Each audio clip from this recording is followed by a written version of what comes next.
kurakot, yung mga magnanakaw. Di ba, sir? Hindi lang kurakot, kundi mga magnanakaw. Oo, lahat. Estudyante, gulong na.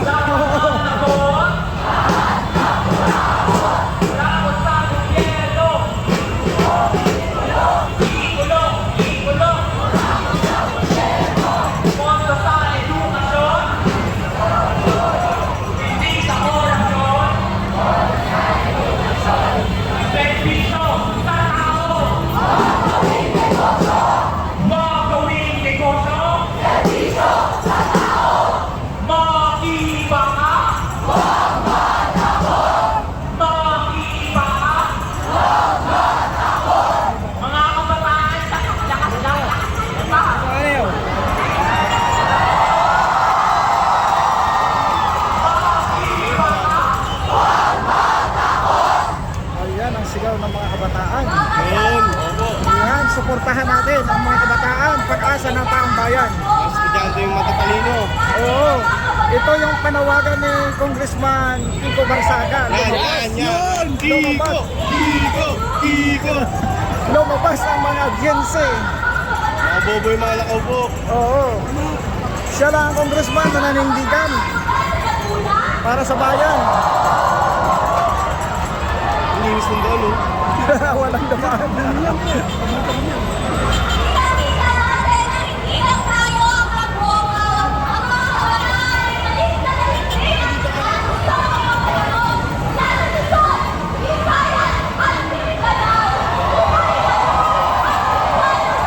Sinugod na nga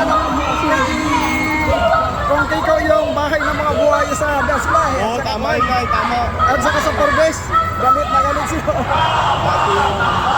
Walang mali doon, wala. Dapat doon mo mag-rally sa Forbes. Yung pa pala, oh. Oo, ang dami, oh. Oh, ang dami. Mga kababayan natin, mayroon pa, oh. Ay, field trip kayo, mga bata. Ay, yung mga bata, eh. Oo. Ayan, oh. Galing sa ibang university ata yan. San Beda. San Beda dyan sa loob, oh.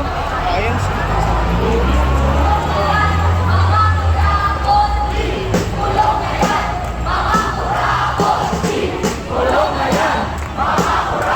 Bakit kurakot pa? Magnanakaw. Tulong na yan. Magnanakaw. Kulong na yan. Kaya kung lang yung taon na tatawid pa tayo.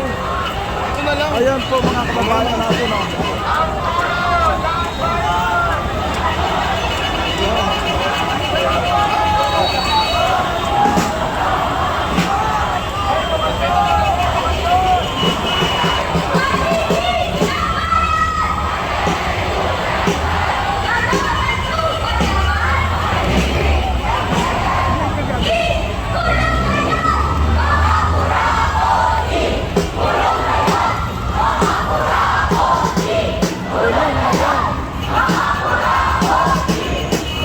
Estudyante ba kayo?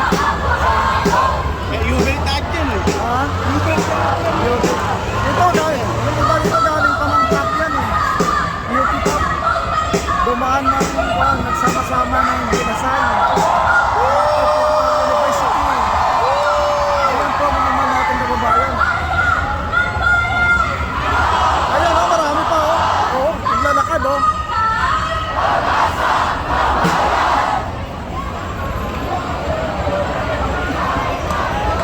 Sabi nga ng mga sundalo nito at mga pulis eh, kung may 1 milyon na, hindi na sila hahadang. Wala pa yung ano.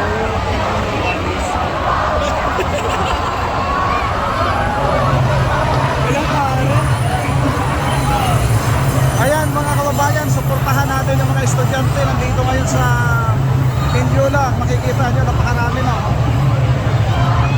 People power na, no? Oo, People power.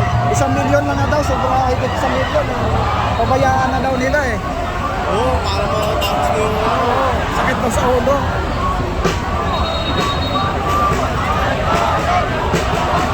Ayun po mga kababayan natin, oh. Ito nag-aarami. Kulang pa kasi, kulang. Oh, kulang pa.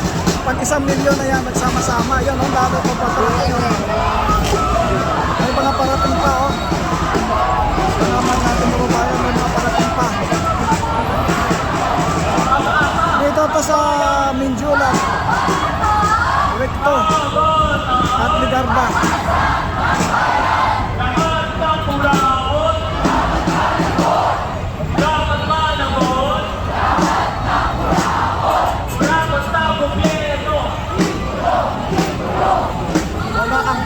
Falcon.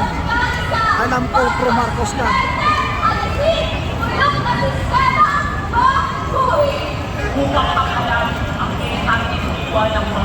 Ayun.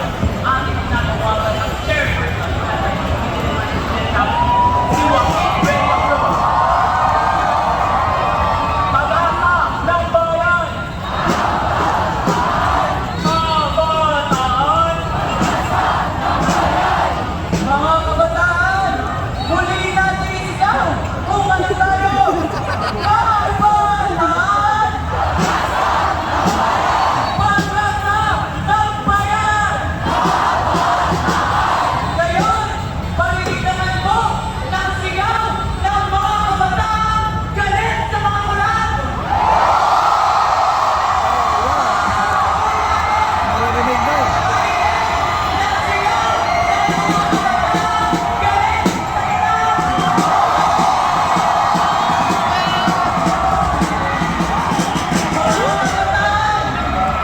Ngayong araw ay muli po tayong gumuguhit ng kasaysayan. Ngayong araw, muli po natin inaktin ang Menjola. Ngayong araw, sisiguraduhin po natin na Pinayagan na nila mag-rally dito na si Marcos Salor. bilang pera na muli natin inaktin ang Menjola na pinangalan natin ang ating misyon bilang mga pag-asa ng bayan. Ngayong araw po, libo-libo mga kabataan ang lumabas sa kanilang mga classroom, lumabas sa kanilang pamantasan upang magkaisa, upang magiging sanglagangan na pwersa na tutulong sa bulok ng UP Manila, UP Diliman.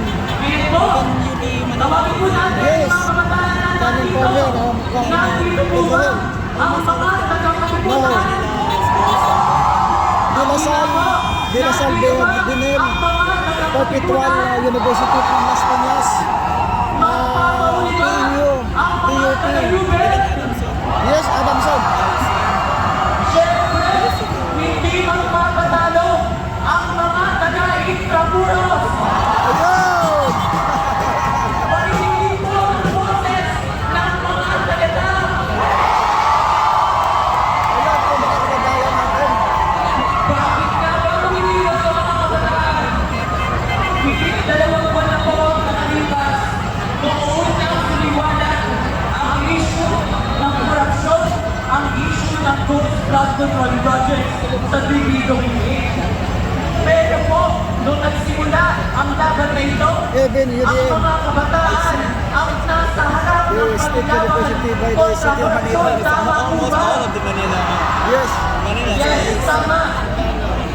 galit na sila sa kahirapan. Yeah, Naman din po yung mga Mataas ng kabataan inflation ang rate. lumiban sa kanilang mga classroom. Yes. 17,000 po sa UP system. really the name of the coffee. 15,000 sa Polytechnic University of the Philippines. At kasalit po ng mga saysayang pagkilos ang ibang pamantasan. Pilipino! Pilipino! Pero nakakaya ngayon ang Pilipinas sa buong mundo. Ang Ateneo de Manila Because of University. corruption. Ang Crystal University. Ang Philippine Normal University. It's you go away that the Marcos, President Marcos did not know about the corruption.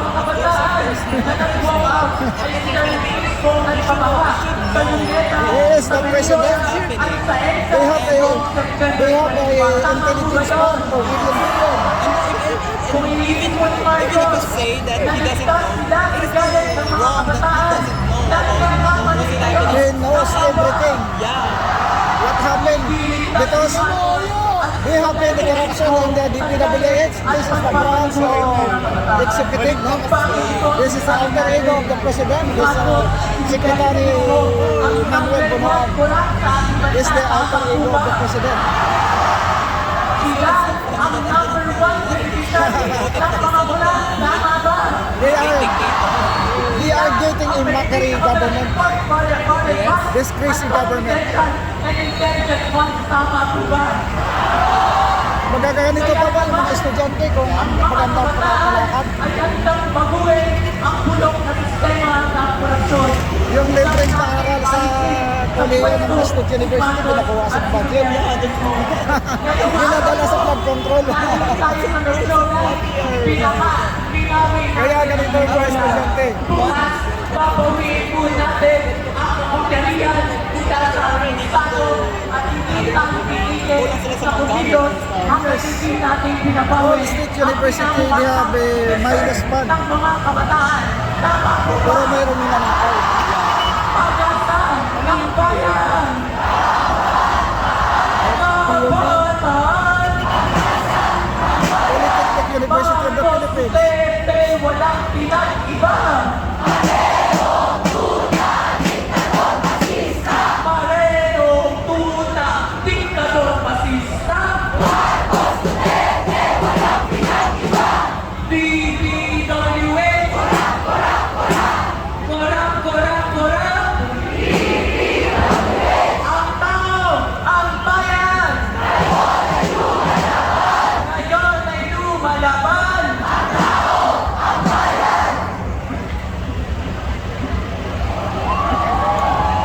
Maraming salamat po mula sa UP Iliman. Oo, yun.